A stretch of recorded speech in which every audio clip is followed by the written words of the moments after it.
ISL league shield জয়ের উল্লাস এখন টাটকা, কিন্তু মোহনবাগান কোচ হোসে মলিনা জানিয়ে দিয়েছেন দল আগের মতোই তাদের লক্ষ্যকে অটুট রাখবেন এবং ভবিষ্যতের দিকে মনোযোগ দিচ্ছেন। টানা দ্বিতীয়বার লিগ শিল্ড জয়ের পরেও দলের মনোভাবের ওপর তার জোর আছে। পরিবর্তনের চিন্তা না করে মলিনা বলেন যে জয়ের ধারাবাহিকতা বজায় রাখতে হবে। আগামী আইএসএল ট্রফি জয়ের উদ্দেশ্যে এই পথ ধরেই চলতে চান তিনি। মলিনা নিজের দলের প্রতি অটুট আস্থা রাখেন। তিনি মনে করেন দলের পরিবেশ খুব ভালো এবং প্রত্যেক ফুটবলারই তাদের সেরাটা দিতে প্রস্তুত। তাই যতগুলো ম্যাচ বাকি তাতে প্রতিটি খেলোয়াড়কে ফিট রেখে তাদের ব্যবহার করার পরিকল্পনা করছেন তিনি। বর্তমানে মোহনবাগান লিগ শিল্ডের জয় পরবর্তী সময়ের মধ্যে রয়েছে এবং মলিনা জানিয়েছেন লিগ শিল্ড জিতেই আমাদের লক্ষ্য শেষ নয়, পরবর্তী ম্যাচগুলোও জিততে হবে। এখনো অনেক কিছু শিখতে হবে এবং নিজেদের সেরাটা দিতে হবে। 22 ম্যাচে 52 পয়েন্ট নিয়ে মোহনবাগান এখন শীর্ষে অবস্থান করছে। তবে মলিনা এই মুহূর্তে শুধু পয়েন্টের দিকে নয়, বরং প্রতিটি ম্যাচে জয়ী হতে চান। এই অবস্থানকে ধরে রাখতে তিনি খেলোয়াড়দের আরও কঠোর পরিশ্রম করতে উদ্বুদ্ধ করছেন।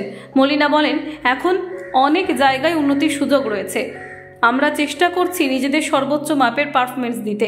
মোহনবাগান কোচ নিশ্চিত করেছেন দলের শক্তি বাড়ানোর জন্য তিনি মুম্বাই সিটি এফসি এবং গোয়া ম্যাচের জন্য আলাদা পরিকল্পনা তৈরি করেছেন।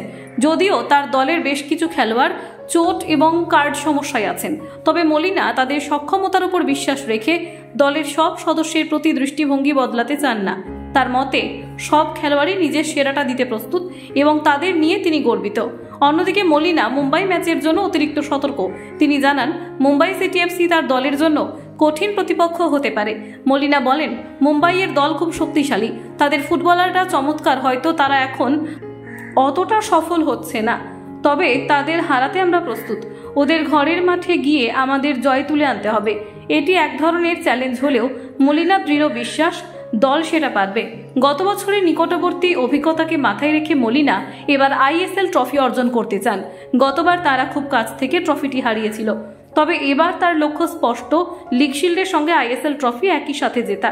তিনি জানান, এটা আমাদের জন্য বড় সুযোগ, তবে এখনো পর্যন্ত আমাদের যেটা পরিকল্পনা তা হলো দুটো শেষ ম্যাচে নিজেদের সেরা পারফরমেন্স দেওয়া। মলিনার দলের প্রতি পূর্ণ আস্থা এবং কঠোর পরিশ্রমের প্রতি তার অঙ্গীকার দলকে বড় লক্ষ্যে পৌঁছানোর জন্য যথেষ্ট প্রমাণে অনুপ্রাণিত করছে। তার মতে এখন চিন্তা না করে শুধুমাত্র পরবর্তী দুটো ম্যাচের ওপর মনোযোগ দিতে হবে। গত বছর যেমন কঠিন পরিস্থিতি ছিল, এবার মলিনা চান তার দলের পারফরমেন্স আরও উন্নত হোক এবং সাফল্য তারা আবার পাবে। কলকাতা 24/7.in।